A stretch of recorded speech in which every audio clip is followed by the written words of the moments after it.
जीवन में भक्ति कब बढ़ती है, भक्ति बढ़ाने के लिए क्या जरूरी है और कौन से साधन करने से जीवन में सात्विकता बढ़ती है। ये सब मित्रों भगवान श्री कृष्ण ने स्वयं कहा है कि सत्व, रज और तम ये तीनों बुद्धि के गुण है, आत्मा के नहीं। सत्व के द्वारा रज और तम इन दोनों गुणों पर विजय प्राप्त कर लेनी चाहिए। जब सत्व गुण की वृद्धि होती है तभी जीवन को मेरे भक्ति रूप स्वधर्म की प्राप्ति होती है।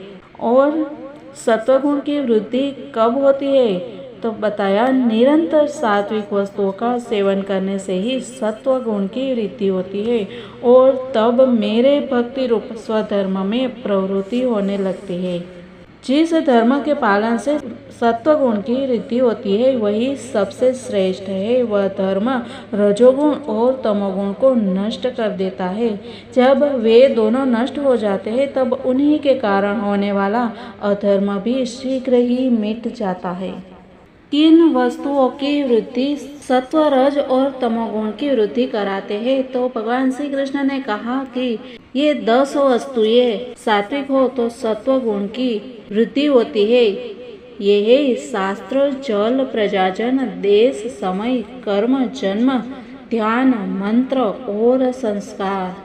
ये 10 वस्तुएं सात्विक हो तो सत्वगुण बढ़ता है और राजसिक हो तो रजोगुण की वृद्धि होती है और तामसिक हो तो तमोगुण की वृद्धि होती है।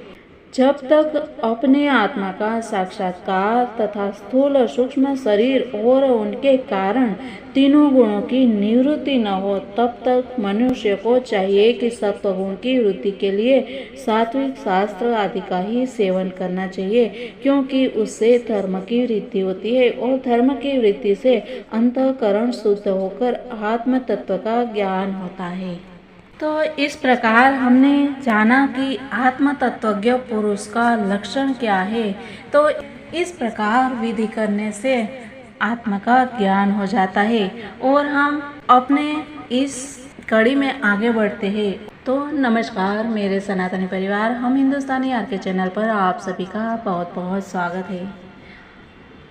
राजा जनक और अष्टावक्र जी का संवाद, जिसे अष्टावक्र गीता कहा गया है, और इसमें हम आज बात करने वाले हैं 19वां अध्याय, जिनका नाम है तत्वज्ञान की विवेक प्रक्रिया।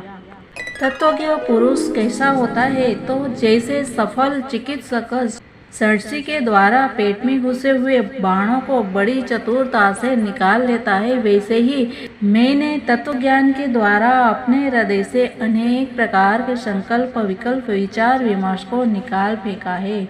मैं अपनी महिमा में स्थित हूँ। मेरे लिए धर्म कहाँ, काम कहाँ, अर्थ कहाँ, विवेक कहाँ, द्वैत कहाँ और अद्वैत कहाँ। मैं सदा सर्वदा अपनी महिमा में स्थित हूँ। मेरे लिए भूत, भविष्य तथा वर्तमान रूप काल कहाँ, देश कहाँ। मैं अपनी महिमा में स्थित हूँ। मेरे लिए आत्मा, अनात्मा, शुभ अशुभ, चिंता एवं अचिंता का अस्तित्व ही कहाँ है। मैं अपनी महिमा में स्थित हूँ।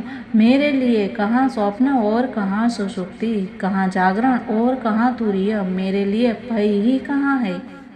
मैं अपनी महिमा में स्थित हूँ। मेरे लिए कहाँ दूर और कहाँ समीप, कहाँ बाह्य और कहाँ अभ्यंतर, कहाँ स्थूल और कहाँ सूक्ष्म। मैं अपनी महिमा में स्थित हूँ। मेरे लिए कहाँ मृत्यु और कहाँ जीवन, कहाँ लोक और कहाँ लौकिक विषय वस्तु, कहाँ लय और कहाँ समाधि। अर्थ, धर्म, काम की बात बंद करो, योग की कथा भी अनावश्यक है। अब विज्ञान की चर्चा भी बहुत हो चुकी, बस मैं तो अपने स्वरूप में स्थित हूँ। अध्याय 20वां, स्वरूप में स्थित पुरुष की स्थिति। मेरे निर्मल स्वरूप में पंचभूत कहाँ, देह कहाँ, इंद्रिया कहाँ, मन कहाँ, शून्य कहाँ और निराशा भी कहाँ। मैं सर्वदा निर्द्वंद हूँ। मेरे लिए कहाँ शास्त्र और कहाँ आत्मविज्ञान, कहाँ मन की निर्विषयता, कहाँ तृप्ति और कहाँ तृष्णा से रहित होना। स्वरूप में विद्या कहाँ, अविद्या कहाँ, अहम कहाँ और इदम कहाँ, ममता कहाँ, बंधन कहाँ, मोक्ष कहाँ। उसमें स्वरूप का होना भी कहाँ है। जो सर्वदा निर्विशेष एक रस वस्तु है, उसमें प्रारब्ध कर्म कहाँ, जीवन मुक्त कहाँ और विदेह कैवल्य भी कहाँ।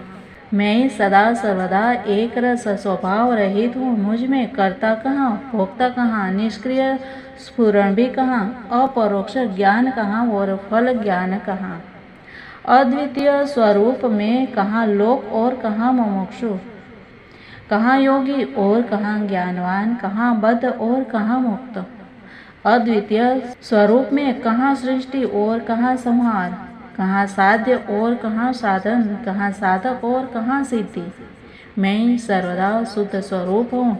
मुझ में न प्रमाता है, न प्रमाण, न प्रमेय है, न प्रमा, न कुछ है, न कुछ नहीं। मैं सर्वदा निष्क्रिय हूँ।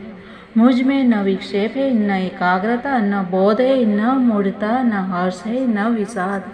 निर्विमर्श मुझ में संकल्प, विकल्प, विचार, बोध कुछ भी नहीं है। इसीलिए न व्यवहार है, न परमार्थ, न सुख है, न दुख। मैं सर्वदा एक रस संपूर्ण मलों से रहित हूँ।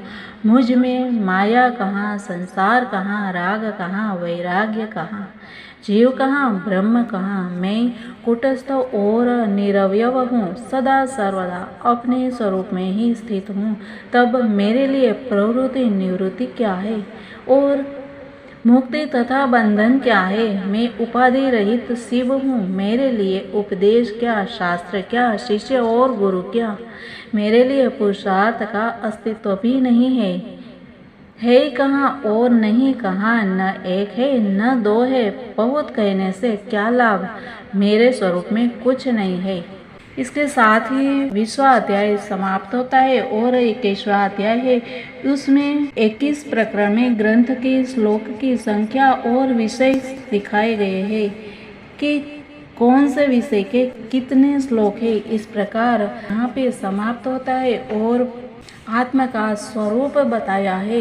इस स्वरूप का हमेशा चिंतन करते रहना चाहिए। यही चिंतन हमें आत्मा की ओर साक्षात्कार कराती है, हमें आत्मा का बोध कराती है, ज्ञान कराती है और फिर जीवन मुक्त जी सकते हैं। फिर इस संसार में कोई भी माया छू नहीं सकती है। इस प्रकार अष्टावक्र गीता का बोध यहाँ समाप्त होता है, लेकिन अपनी यात्रा चालू है। हम कल कुछ नए विषय के साथ आते हैं और आपके साथ बातें करते हैं। मिलते हैं कल, तब तक के लिए सबको जय हिंद, वंदे मातरम। भारत माता के लिए, सनातन धर्म की जय।